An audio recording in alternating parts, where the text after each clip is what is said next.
des vocabulaires les plus importants dans ce bâtiment, les grosses colonnes en béton. Donc, on reprend les mêmes colonnades dans le mobilier des tables. Pour ce qui est des matériaux du bâtiment, vous retrouvez cette perforation dans les escaliers, par exemple, dans la contre-marche de l'escalier. On a voulu aller puiser dans le vocabulaire de l'architecture pour l'intégrer au mobilier. En fait, le design, là, c'est un peu comme écrire une symphonie. Vous savez, quand Beethoven a fait ta-ta-ta-tam, bon, bien, à un moment donné, il a développé le thème.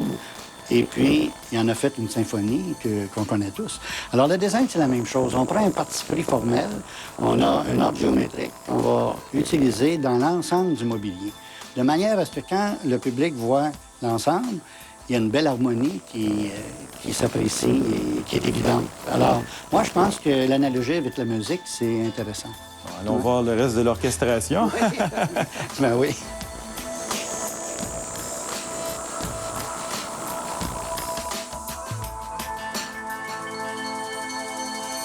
Alors, on voit justement ici un des types de mobilier. Et ça, c'est celui qui est fait pour la collection nationale. D'ailleurs, on est dans la chambre de bois de cette collection patrimoniale, justement. Et ça, c'est conçu spécifiquement pour ici. Ça, c'est les meubles du concours.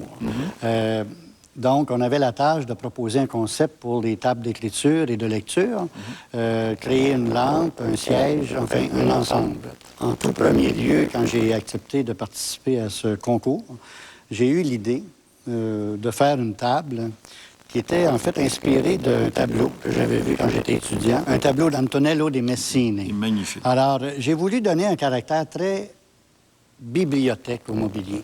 C'est pour ça que le lutrin, pour moi, c'était très important.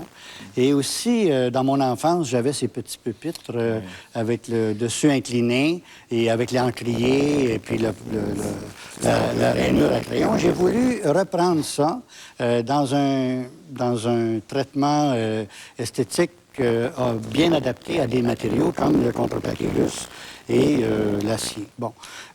Donc, le pli de la table était très important et ça nous a amené à un vocabulaire visuel géométrique là, qui est toujours basé sur la triangulation.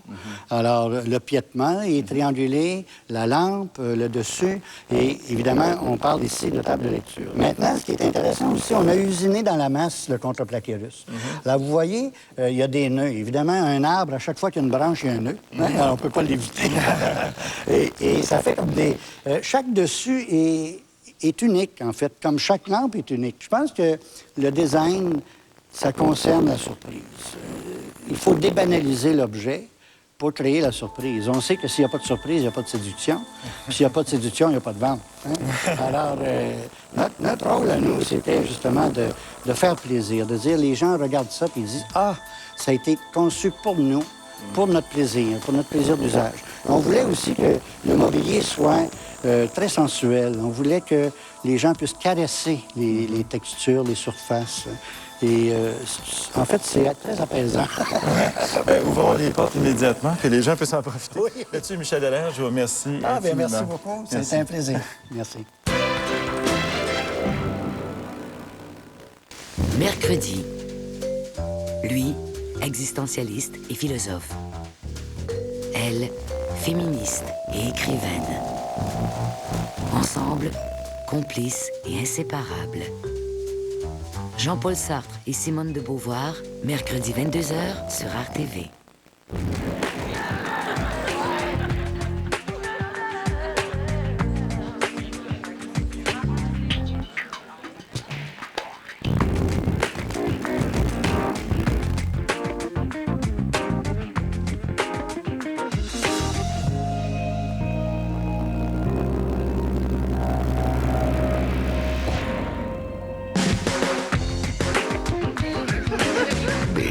Laissez vos sens vous guider.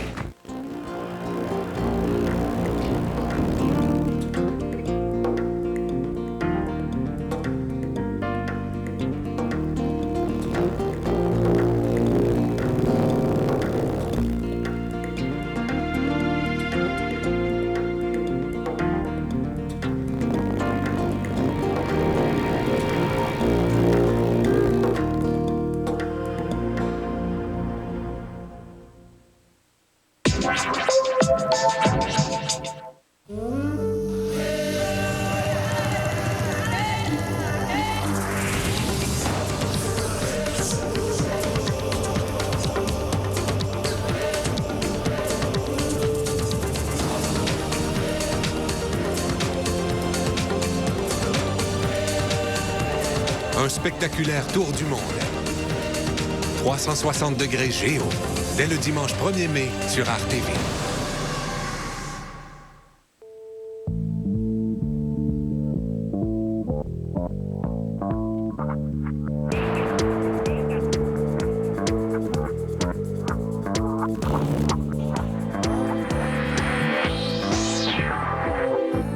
La toute nouvelle GS 2006.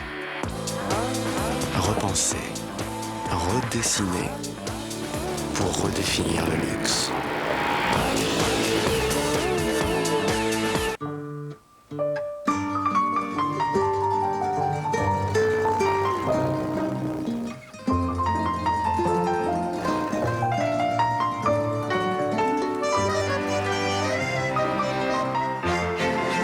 Une saveur typiquement italienne, maintenant avec encore plus d'herbes et d'épices.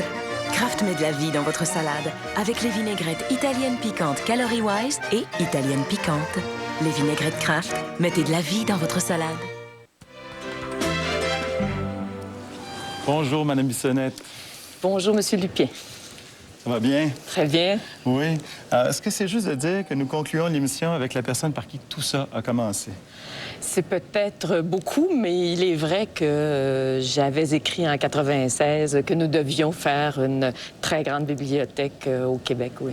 Oui, ça, c'était dans le cadre d'un éditorial. Alors, à ce moment-là, vous étiez au Devoir. Oui. Et c'était important parce qu'il faut comprendre aussi que la collection était parsemée, était clairsemée un peu partout dans la ville. Il faut parler de collections au pluriel. Oui. Il y en avait un problème de collection, de logement des collections pour le public à la Bibliothèque nationale, d'autres à la Bibliothèque centrale. Il y avait aussi un problème d'insuffisance de collections pour la population québécoise en général. Il manquait au Québec une grande institution qui puisse rassembler des collections ayant une grande profondeur. Justement, comment celle-ci nous ressemble-t-elle?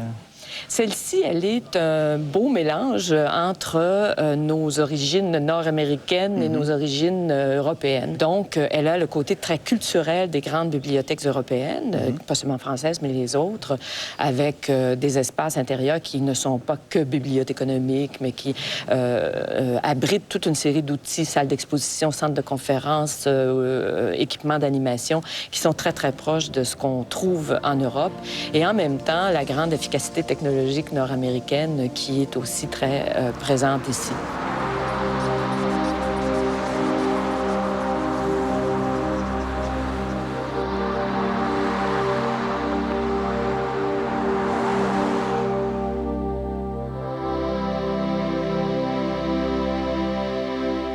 On remarque d'ailleurs que ce projet-ci a dû se distinguer parmi les autres dans la façon dont il répondait conceptuellement à la fameuse commande des deux collections.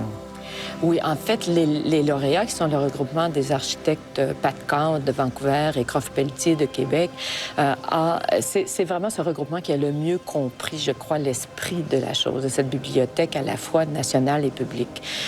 Ils ont donc décidé de séparer les deux collections tout en rendant aisée la communication entre les deux, en les enveloppant dans des chambres de bois.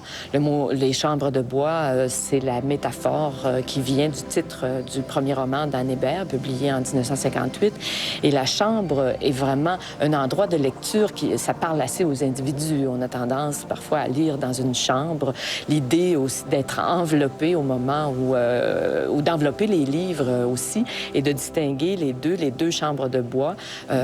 On passe de l'une à l'autre. L'une est une chambre qui est plus une habitation un petit peu plus solennelle, puisqu'elle représente tout le patrimoine québécois. Et l'autre qui est un petit peu plus facile d'approche, où on se promène. Il y a une promenade tout autour. On va chercher un livre dans la chambre de bois et on s'assoit dans la lumière pour le lire un peu partout. La chambre de bois de la collection publique est donc entourée d'espaces de lecture très, très conviviaux, faciles, certains très silencieux, d'autres qui sont carrément au milieu des espaces de circulation. Donc, c'est une maison qui est plus simple d'approche, si vous voulez, de l'autre côté. Donc, ce concept était assez génial pour la difficulté que posait cette bibliothèque avec sa double vocation.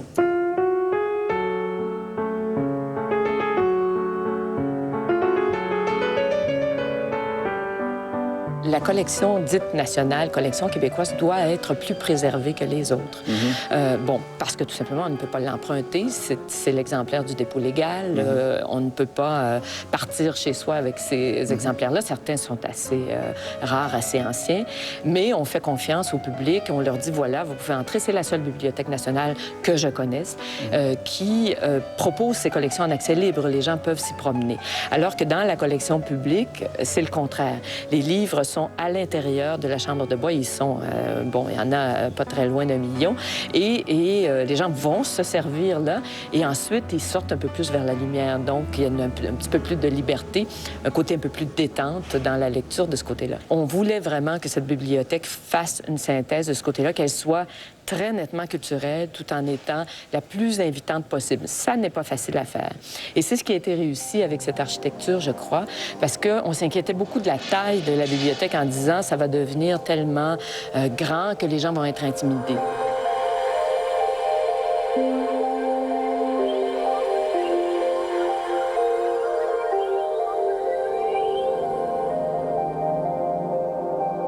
Le soin que nous avons apporté à l'esthétique, il faut bien dire les choses comme elles sont, est aussi une clé. Les gens ont tendance à dire « Ah, l'architecture, c'est pas si important, on fait une tour à bureau, autre chose ». Ce n'est pas vrai. L'architecture, on le dit, c'est le premier livre d'une bibliothèque. Et l'architecture de ce bâtiment dit partout des messages. Venez lire, regardez ici, ce n'est pas comme cela, vous pouvez vous promener, faire ceci. Et tout ça, c'est dit par les matériaux, par l'espace, par l'air qu'on y respire, par la façon d'y circuler. Alors, ça n'est pas indifférent, l'architecture, le mobilier. Il invite les gens à penser le monde autrement que dans tout autre bâtiment. Alors, Lizzie Bissonnette, j'aimerais vous remercier infiniment de votre accueil chaleureux. J'aimerais vous souhaiter à vous et évidemment à tous les Québécois bonne lecture. Merci beaucoup. Merci.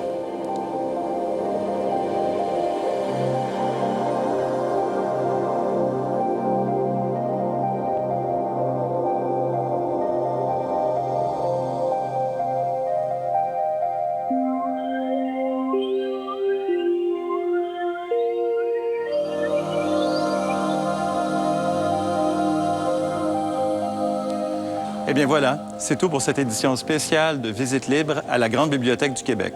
Vous avez pu, comme moi, constater l'envergure du défi qui se posait aux concepteurs et à ceux qui ont rendu possible cette œuvre unique. Mais c'est maintenant à vous, lecteurs, d'en profiter. À la prochaine.